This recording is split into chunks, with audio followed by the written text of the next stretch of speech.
Assalamu alaikum wa rahmatullahi wa barakatuh. First of all, Bismillah ar-Rahman ar-Rahim, in the blessing of Allah, that today we are performing our Jummah in a house, which is that basically it's a mercy of Allah that He turned our houses into masajid.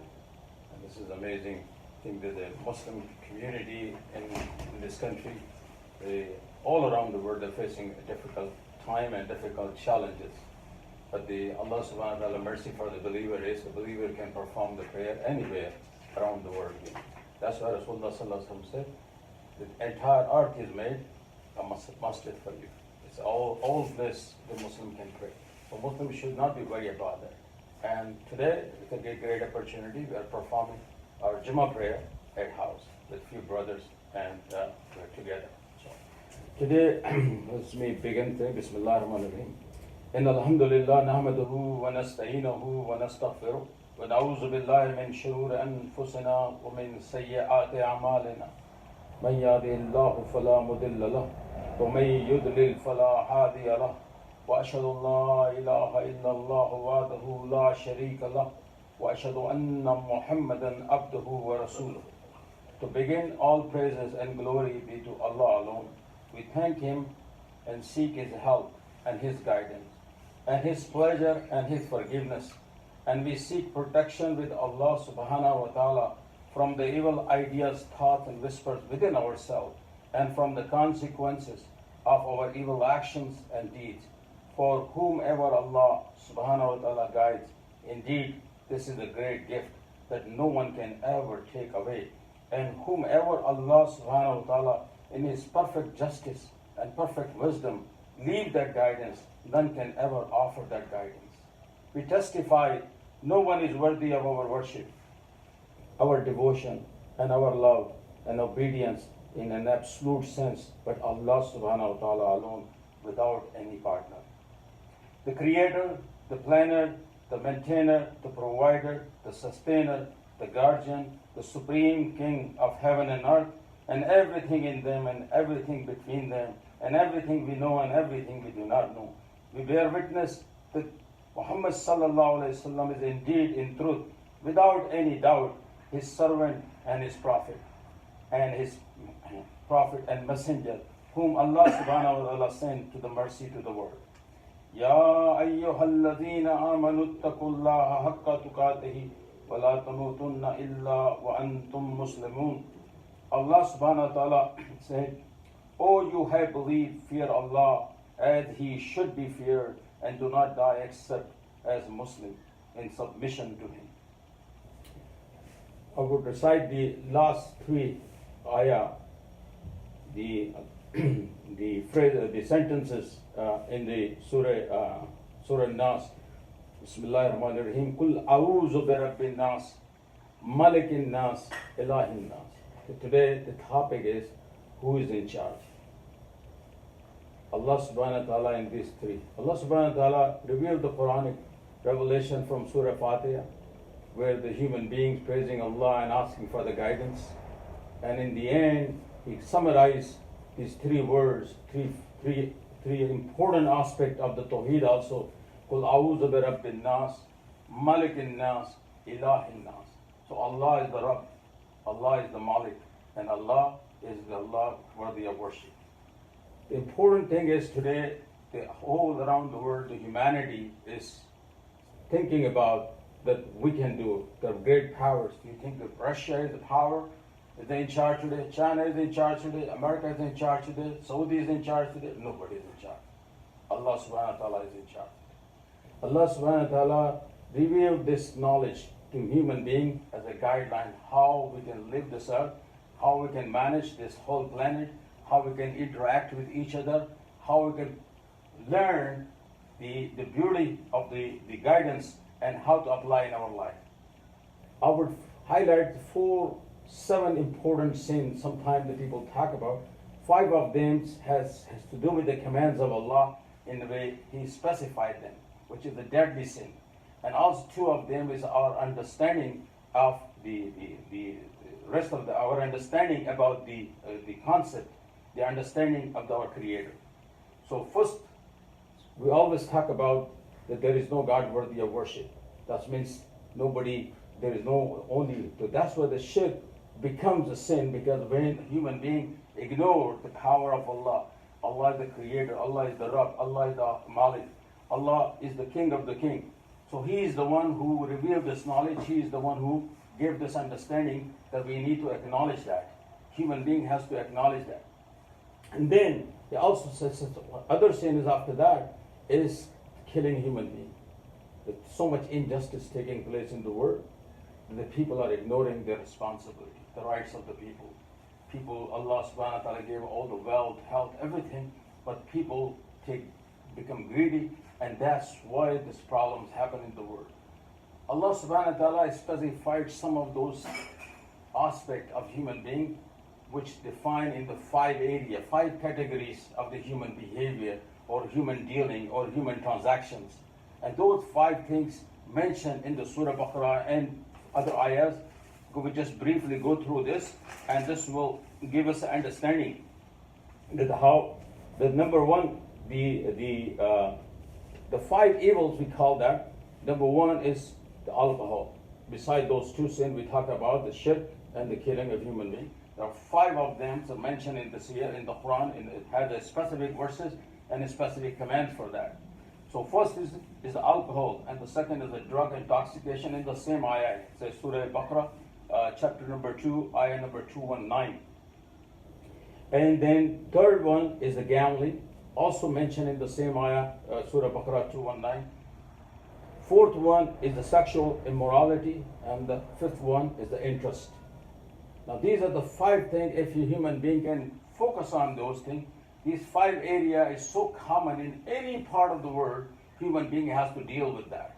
You have to deal with the interest economy, you have to deal with the sexual immorality, you have to deal with the alcohol, you have to deal with the drug, you have to deal with the gambling.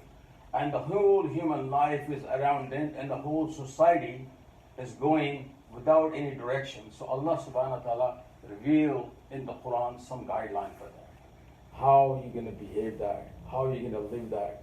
All those commandments Allah subhanahu wa ta'ala sent. So Surah Baqarah 219 say, they ask you about the wine and gambling. Say in them is a great sin, and yet there's some benefit for people. But their sin is greater than their benefits. So again, Allah subhanahu wa ta'ala acknowledged that the people are indulged in the alcohol and the gambling, intoxication, the drugs. But there are some benefit in that. But again, the sin of these benefits, sins are far more greater than these benefits. And we see the result again. So the human being indulged in this. Today, Allah subhanahu wa ta'ala sent an invisible army, which no human being can find how to protect himself. This invisible army comes and take control of entire globe. All the casinos are stopped. All those bars, alcohol places are stopped today. There's no cow going over there. Think about that. This is the Sharia. Allah subhanahu wa ta'ala mentioned that these are the rules, the regulation you need to follow. This invisible army is stopping people to going to the bar. This invisible army is stopping people going to the casino. This is where the human being is realizing. And this invisible army is also affecting human being between 2 human beings at distance. So that a person wants to go and perform sexual immorality, he can't do it. Because he's scared about that because of the distance now. 6-foot distance, you have to maintain there to be a safe distance. So this invisible army, Allah subhanahu wa ta'ala is saying, implementing the rules, the regulations, without any khalif, without anything that shows who's in charge. Allah subhanahu wa ta'ala is in charge. Qul a'udhu bi rabbin nas. He is the Rabb of all mankind. Allah subhanahu wa ta'ala, Qul a'udhu bi rabbin nas. He is the Rabb of all mankind. Malik nas. He is the Malik nas. He is the king of all mankind. Because the king gives those orders. And Ilahi nas, and he deserves to be worshipped. In three ayahs, Allah subhanahu wa ta'ala has mentioned the whole aspect of human being, who is in charge. And that's where the human being need to reflect on this, need to repent to Allah. Remember the favors of Allah He always gave. Thank to Him all the favor of the good days we had. And at the same time, we need to repent what we were lacking on this, where we failed actually, how this calamity is coming all over the world, how we neglected our responsibility. قولوا قولي هذا.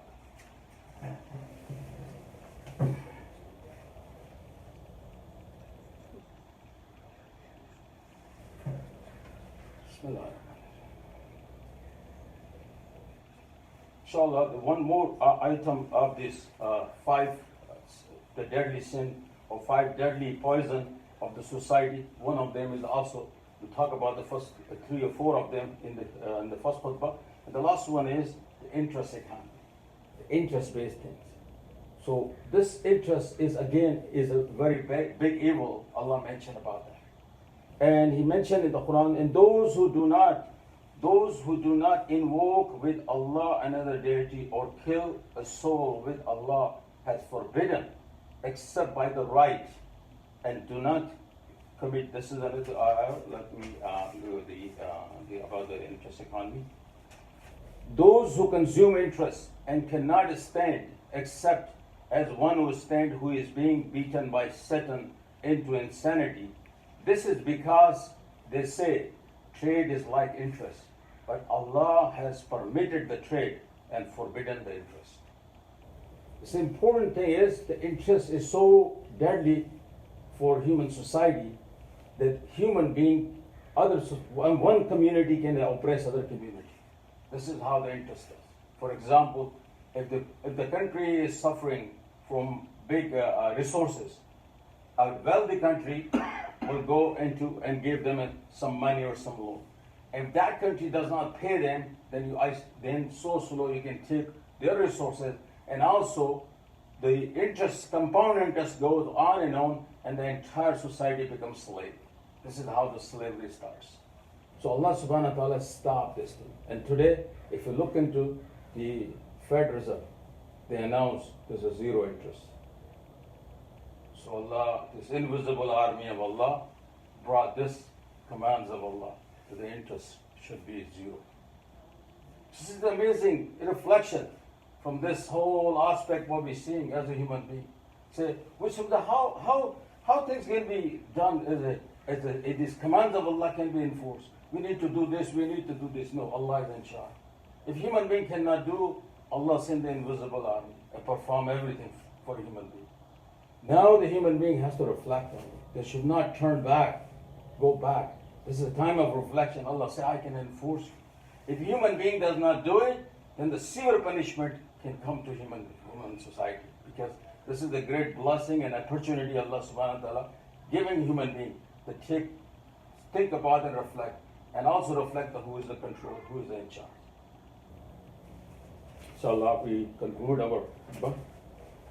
May the peace and blessing of Allah be upon all the prophets and messengers, starting from Adam and ending on the Prophet sallallahu alaihi wasallam, his family and all his companions. May Allah be pleased with the rightly guided Khalif Abu Bakr, Umar, Uthman, and Ali, and all those who follow them in the righteousness till the day of judgment. O Allah, guide us among those you have guided, and grant us health among those you have granted health to. And protect us among those you have protected. And bless us in what has been given to us.